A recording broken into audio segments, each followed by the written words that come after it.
আপনি বলেন আমি কি দেখতে কম সুন্দর? তুমি এত সুন্দর কি লাগা? হ্যাঁ বলেন, আমি একটা বয়ফ্রেন্ড ডিজার্ভ করি না? ইয়েস। আমরা সিঙ্গেল ঘুরছি, বয়ফ্রেন্ড নাই, কি করবো আসলে বলেন?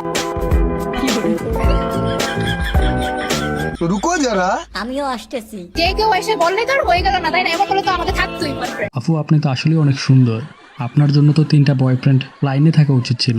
দোষটা কিন্তু আপনার না, ভাইয়েরা তো এখন মোবাইলে ফিল্টার নিয়েই ব্যস্ত, বাস্তবের রানী দেখেও চিনতে পারে না।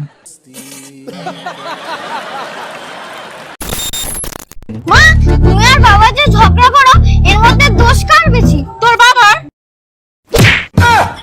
আমার। এটা ছেলে না, ছোটখাটো আদালত। এইরকম ছেলেরা পৃথিবীতে 1%, কিন্তু ভয় 100%।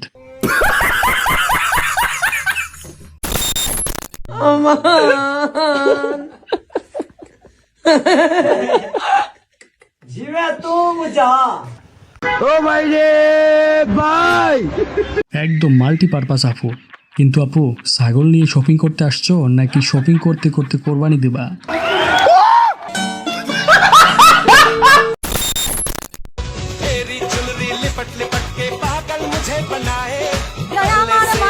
ওদের দেখে মনে হচ্ছিল না বসার জন্য আসছে, মনে হচ্ছিল টাইটানিক দ্বিতীয়বার ডুবানোর চেষ্টা করতেছে। হচ্ছে ডাল, এই ডালটার জন্য বসছি আমি ভাত খেতে। তো আমি আর আজকে কিচ্ছু রান্না করি নাই, কালকে শুটকি তরকারি ছিল, এটাও খাইতে মন চাইতেছে না। তারপরও বান্ধবী হালকা চেকে দেখতেছে। আসলে আমি একা খাবার খেতে পারি না, আমার ভালো লাগে না। শুটকি আর খাবো না, ভালো লাগতেছে না। ভাতও সবগুলো খাই কিনা শিওর না, রান্না করতেও মন চাইতেছে না। যে একটা ডিম ভাজমু, ওইটাও মন চাইতেছে না। পেঁয়াজও কাটা আছে, মন চাইতেছে না। ও বলতেছে খাবো না, আর খাবার বলতেছে ভাই আমাকে বাঁচাও। कैसा लगा मेरा मजाक? বাংলাদেশের সবচেয়ে অশিক্ষিত জেলা কোনটি? অশিক্ষিত জেলা? হ্যাঁ, মানুষগুলো অশিক্ষিত আর কি, মানে শিক্ষাগতার হার খুব কম। কোন জেলা? এই প্রশ্নের উত্তরটা আপনারাই দিবেন কমেন্ট বক্সে। যার উত্তর সঠিক হইব তার জন্য পুরস্কার আছে কিন্তু। तू मोबाइल में सब्जी लगा के क्यों खा रहा है भाया? সবজিও কো পয়সা নেই ভাই। আস্তে আস্তে এখন তো সবার মনে হচ্ছে দোস্ত অনেক দয়ালু, তাহলে শেষ পর্যন্ত দেখুন ভুলটা ভেঙে যাবে।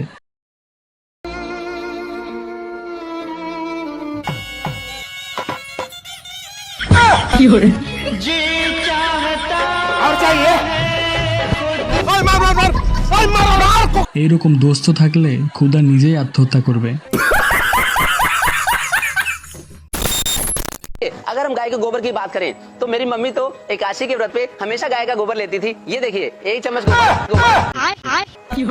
अगर हम 1 चम्मच गोबर खा लेते हैं तो हमारा तन मन पवित्र हो जाता है, हमारी आत्मा पवित्र हो जाती है, और ये अगर एक बार एक तरह से हमारे घर में चला गया तो पूरे शरीर को शुद्ध कर देता है 1 चम्मच। ভাই ধর্ম এক জিনিস, কিন্তু পেটের সাথে এইরকম যুদ্ধ করিস কেন বুঝতেছি না।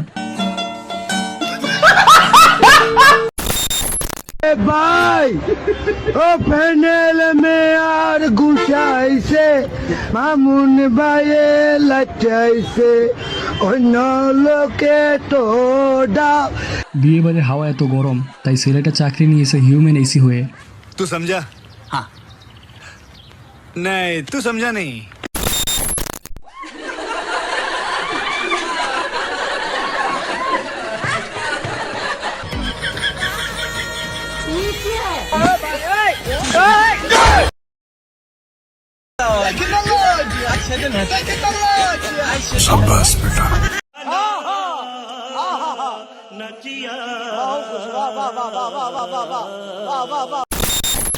আপনার সকল মিলে দাম করেন, আপনার 1 টাকা 2 টাকা 5 টাকা দাম করেন। ইয়েস।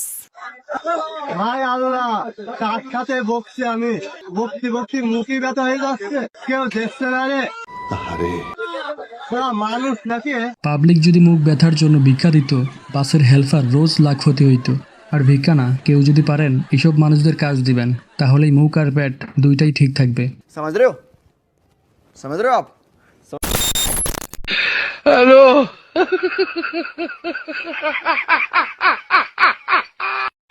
হ্যালো, ও ভাই রে ভাই, হ্যালো। ভাইয়ের জীবন শুরু হইলে পতনের মধ্য দিয়ে। এইটা শুভ বিবাহ নাকি শুভ বিপদ, আপনারাই কমেন্ট বক্সে জানাবেন। বন্ধুরা ভিডিওটি এই পর্যন্তই। ভিডিওটি যদি ভালো লেগে থাকে লাইক, কমেন্ট এবং সাবস্ক্রাইব করুন।